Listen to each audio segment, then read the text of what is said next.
હર હર મહાદેવ મિત્રો, અત્યાર સુધી આપણે 12 જ્યોતિર્લિંગમાંથી સોમનાથ જ્યોતિર્લિંગ, મલ્લિકા અર્જુન જ્યોતિર્લિંગ અને મહાકાલેશ્વર જ્યોતિર્લિંગની ઉત્પત્તિ કથા જોઈ.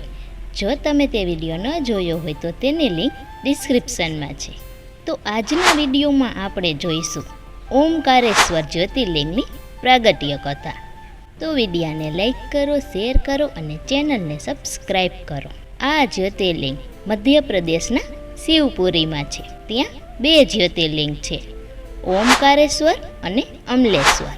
આ જ્યોતિર્લિંગ આ સ્થાને ક્યારે પ્રગટ થયા તેની પ્રાગટ્ય કથા જોઈએ. તો મિત્રો, શિવપુરાણની કોટી રુદ્ર સંહિતામાં 18મા અધ્યાયમાં તેની કથા છે.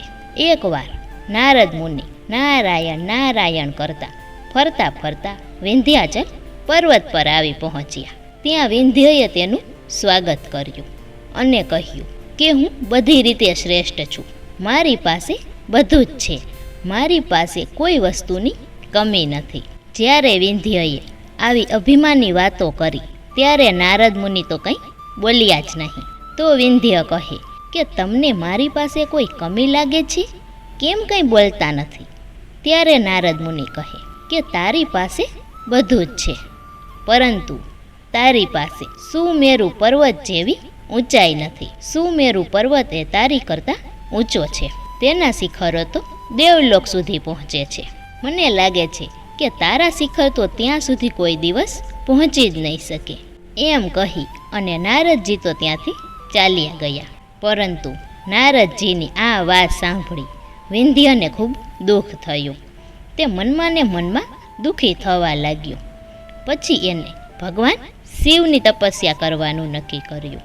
તેને અત્યારે જ્યાં ઓમકારેશ્વર જ્યોતિર્લિંગ છે ત્યાં ગયો અને ભગવાન શિવની પાર્થિવ શિવલિંગ બનાવી. ત્યાં તેને 6 મહિના સુધી આ શિવલિંગની પૂજા કરી અને કઠોર તપસ્યા કરી. તેની આવી કઠોર તપસ્યા જોઈને ભગવાન શિવ પ્રસન્ન થયા અને કહ્યું કે વિંધ્ય, હું તારી પર પ્રસન્ન થયો છું, માંગ તારે શું જોઈએ?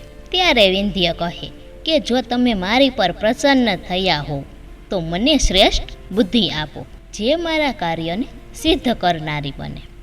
મહાદેવજી કહે તથાસ્તુ. પર્વતરાજ, હું તમને વરદાન આપું છું કે તું જે કાર્ય કરીશ એમાં તને સિદ્ધિ મળશે.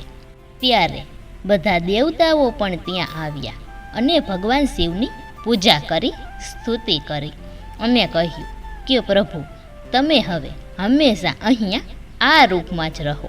દેવતાઓની આ વાત સાંભળી અને શિવજી એ પાર્થિવ શિવલિંગમાં સમાઈ ગયા અને એ લિંગ 2 ભાગમાં વિભાજિત થઈ ગઈ. તેની 2 શિવલિંગ બની ગઈ. તે બંને લિંગ ઓમકારેશ્વર અને અમલેશ્વરના નામથી પ્રચલિત બની. પ્રણવના અંતર્ગત જેમાં સદાશિવ વિદ્યમાન થયા તે ઓમકારેશ્વર નામથી પ્રચલિત થઈ અને જે પાર્થિવ શિવલિંગમાં જ્યોતિ પ્રતિષ્ઠિત થઈ તે પરમેશ્વરના નામથી પ્રખ્યાત થયા અને આ પરમેશ્વર લિંગને જ અમલેશ્વર પણ કહેવામાં આવે છે. તો આવી આ બંને શિવલિંગ ઓમકારેશ્વર અને અમલેશ્વરને સત સત નમન. હર હર મહાદેવ.